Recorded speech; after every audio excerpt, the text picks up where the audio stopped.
All good morning, good afternoon, wherever you're in the world. Actually, all good morning, good afternoon, good evening, wherever in the world. My name is Dr. DAAM. This is Dr. DAAM Podcast, episode 47, titled Assess, Engage, Offense, and Dominate the Space, Achieving Information Supremacy. I know it's a long title, but there's a reason why.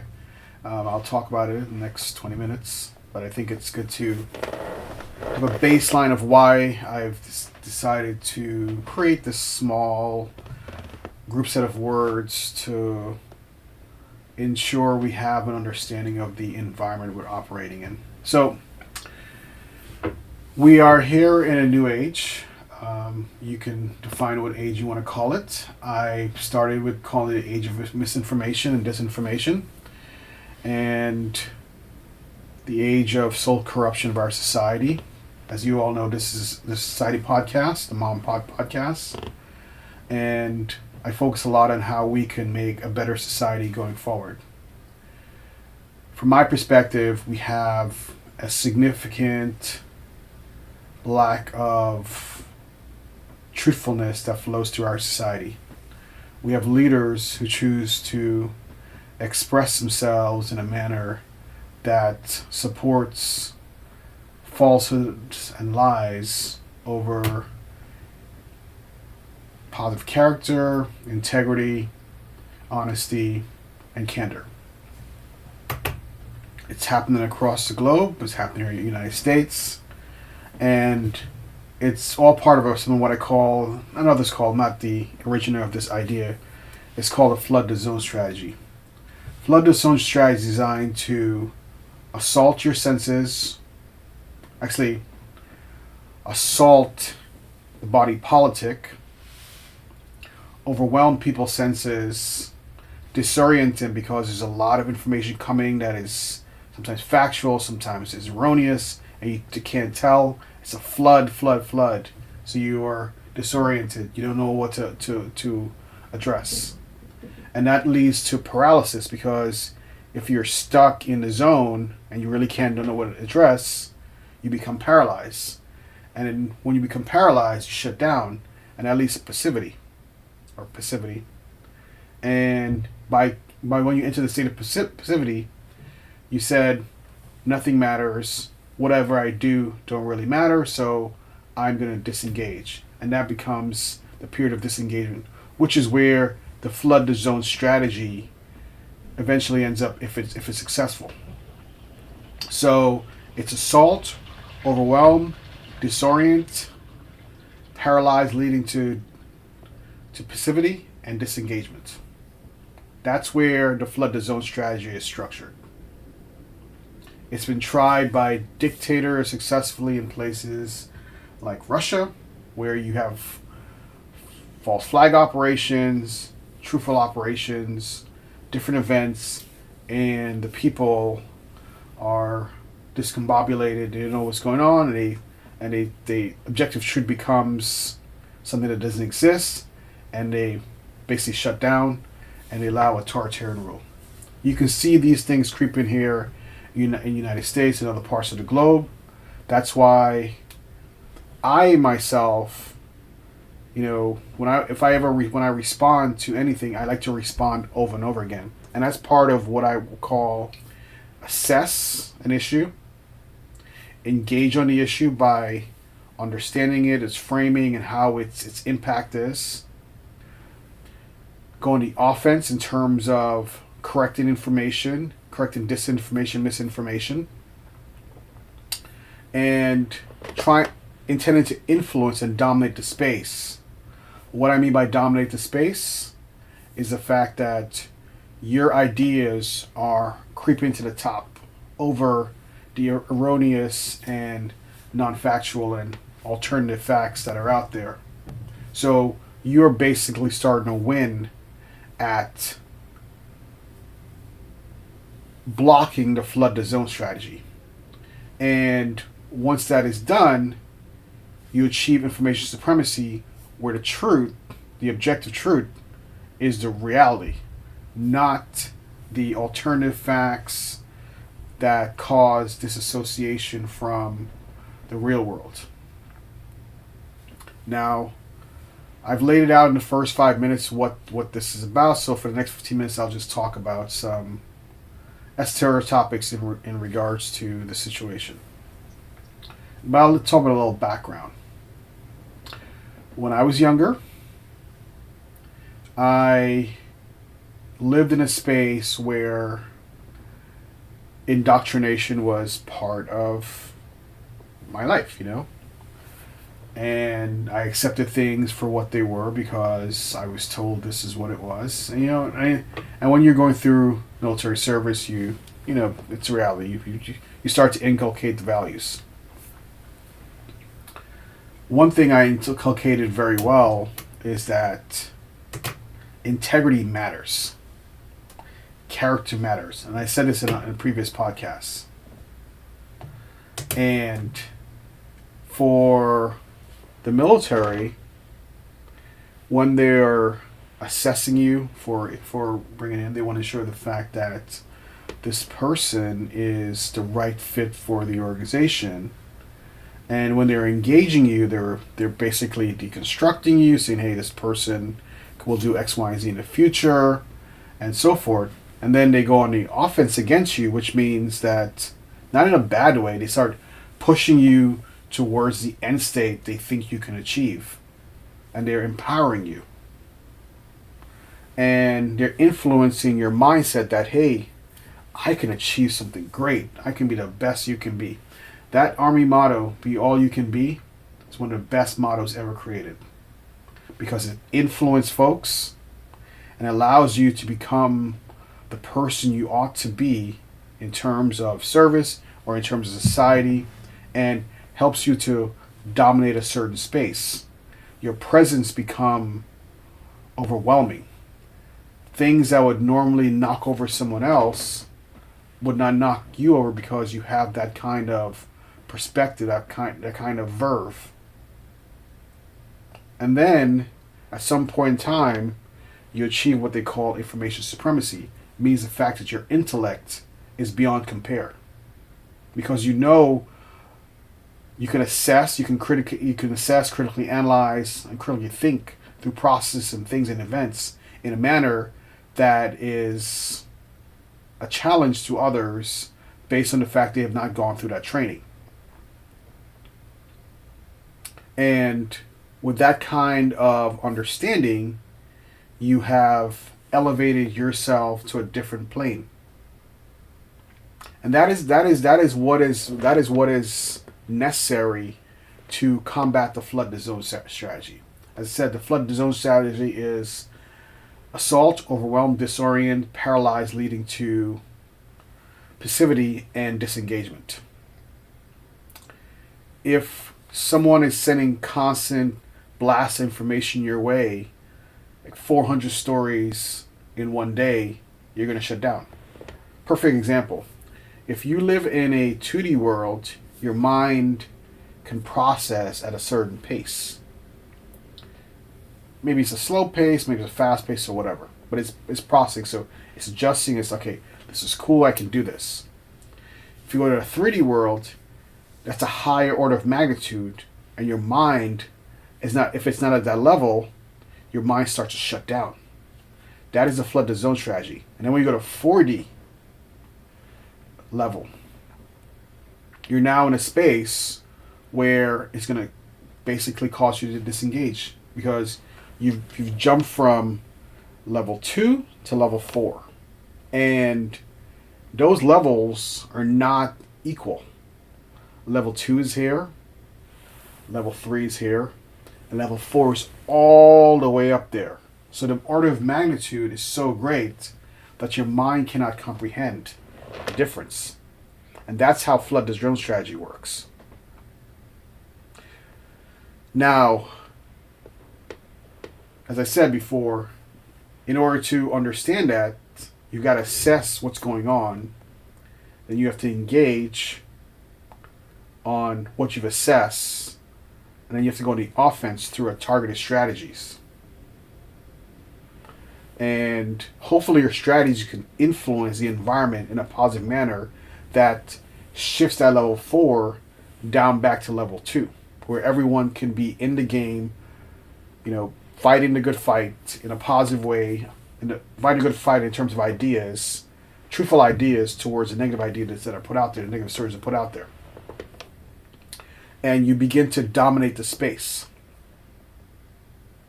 Dominating the space is the most important aspect of combating the flood the zone strategy. Because in order for you to get the information supremacy, achieve information, you've got to dominate the space. Which means you have to have podcasters out there, news reporters out there, and people willing, also stars to also out there, and people willing to step up and say, hey, I will fight the battle of ideas in the arena. But also you need to change the arena. If you're fighting on someone's playing field, you're losing big time. When you study early in the military, they always say, seek the higher ground, seek the higher ground. Higher ground allows you to see where the enemy is coming from, or the adversary is coming from, and you can dominate the space that way. Because if the enemy can't get to that top point, they have to come to you. And that's what Flood the Zone strategy is trying to do, basically. It's trying to make you come to them. Instead, you've got to make sure they come to you. And how you do so is through a lot of thinking, a lot of rehearsal, a lot of saying, hey, this will not stand. And a strong attitude towards ensuring that objective truth is the only truth that's out there. Dominate the space is where you position yourself in the center with a whole group of people who share the same perspective as you and say, we are in this together. We will stop the flood, and it becomes a multiplicative effect. You know, say there's one line here, but instead of one line, there's actually giants standing above you. You're giants. And the flood is coming your way, and you're pushing back. And you start to multiply going forward. You know, from this level to this level, and then a giant level to a giant level. And you basically crush the flood. That is what it takes to dominate the space. And that is being factual, truthful, and constantly engaged. If you do that well, you achieve information supremacy.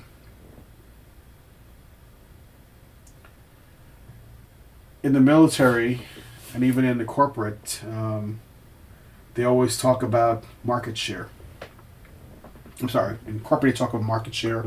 In the military they talk about supremacy, air supremacy, naval supremacy. I don't think we ever talk about land supremacy, but it's always air, sea supremacy, and now we have, I guess, space supremacy or cyber supremacy. I don't know. It's these different domains that they have. But you want to own that space. You want the space to be the one you create, and people have to play in your space. You want to create a different dimension that is truthful, accurate, and brings people along towards the end state of integrity in information, integrity in belief system, and integrity of self.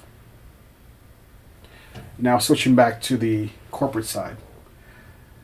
When a corporation wants to become the dominant force, they sometimes practice a flood the zone strategy in a positive way.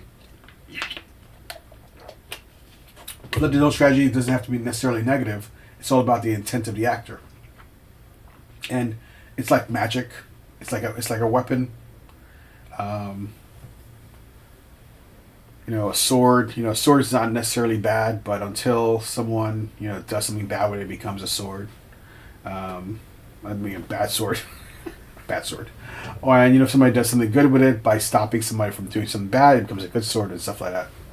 So when folks make an intent to do something, especially from the corporate side of the house, it's usually with a positive intent, flooding the zone. with information, with ideas, and so forth. But they've also made an assessment against their adversaries that their adversaries trying to paralyze their ability to push forward their products, their ideas, and so forth. So they've got to assess what's going on, what's the environment like, what they need to change. And then they've got to become engaged. Because if you just sit there assessing and never become engaged, then you're losing the whole point of defending a flood zone strategy. And you've got to go on the offense, seize the initiative. And that's getting out your ideas, getting out your products into market. And then, you have to develop some kind of influence through marketing. Hopefully marketing's already been part of the process already, so you're getting that information out there. And then you dominate the space, and you become the supreme information cog in the wheel, where you basically now own the market share. Your product is the best in the market. The best example is the fact that Apple is the best in the market here in the United States, and Samsung is best globally in terms of market share. And I will tell you, we have a more current, outside of just what's going on in politics in terms of flood the zone strategy, there is an AI flood the zone strategy happening right now. DeepSeek and the new AI that just released by DeepSeek that was released by Lin Feng. Got it.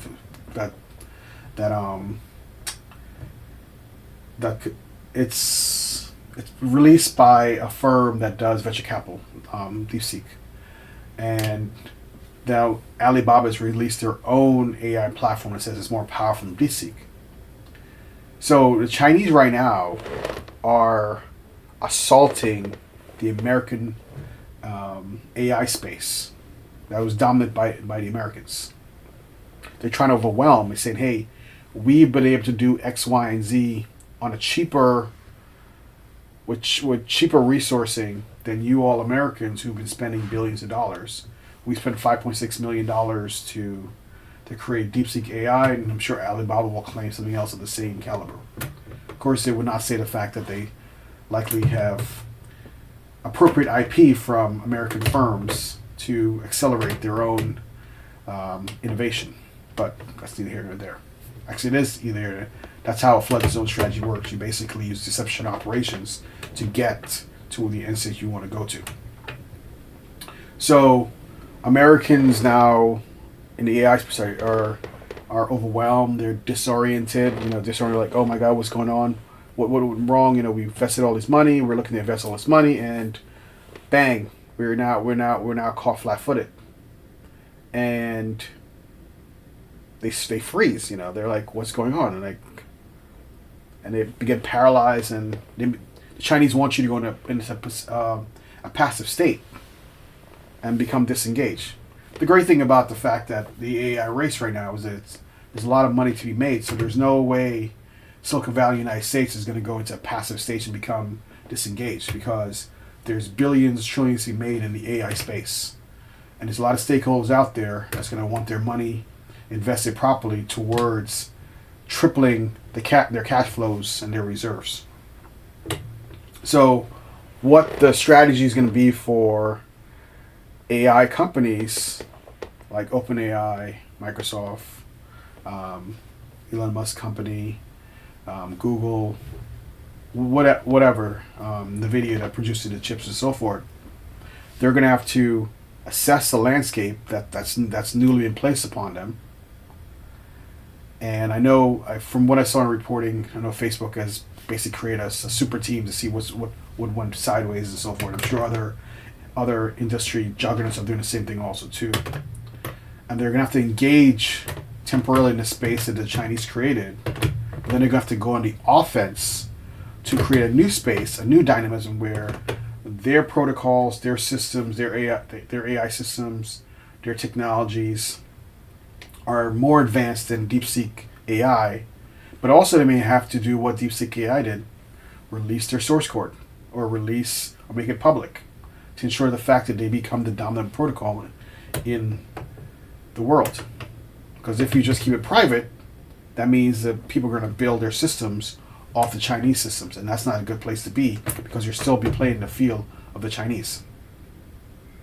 And if you get to that point where your system is now returned to dominance and prominence, you're now influencing the space. It means the fact that your protocol is driving that industry in the direction you want to go to. You've created what they would call, what is it, a blue origin strategy or blue space strategy? Sorry, I forgot the word, but but you are essentially created a new space where the Chinese will have to catch up to again, and it goes back and forth that way. You've blocked their flood the zone strategy. Now you are now on the offense with your own flood the zone strategy, but it's assessing, engaging on the offense, influencing, and dominating the space. And now you're going to be where you need to be, which is achieve information supremacy. So throughout this podcast, I talked about the politics of things. I talked about how it can relate to everyday life in terms of strategy I laid out, but I also talked about how it can relate to industry. So remember, a flood the zone strategy is assault, overwhelm, disorient, paralyze leading to passivity, and disengagement. That is a flood the zone strategy. You've got to avoid becoming trapped in that strategy. You've got to create your own strategy by assessing the landscape, by engaging a new landscape, by going on the offense in the landscape you've created, by influencing that landscape going forward, that environment going forward. So the person who would use the flood zone strategy against you have got to catch up with you or have to adjust to you. And this has to be done through integrity, honesty, and a will to win. And finally, you have to dominate the space, which will lead to information supremacy. And if you dominate the space, you will dominate the space into the future. And you will achieve information supremacy, which is where you are the standard bearer going forward. And that comes from being a person of integrity, an organization of integrity, a leader of integrity, a society of integrity, a society based on integrity. My name is Dr. DAAM. This is the Dr. DAAM Podcast, episode 47. Assess, engage, offense, influence, and dominate the space. Lead achieving information supremacy. Please like and subscribe to my podcast. Be safe. Have a great evening.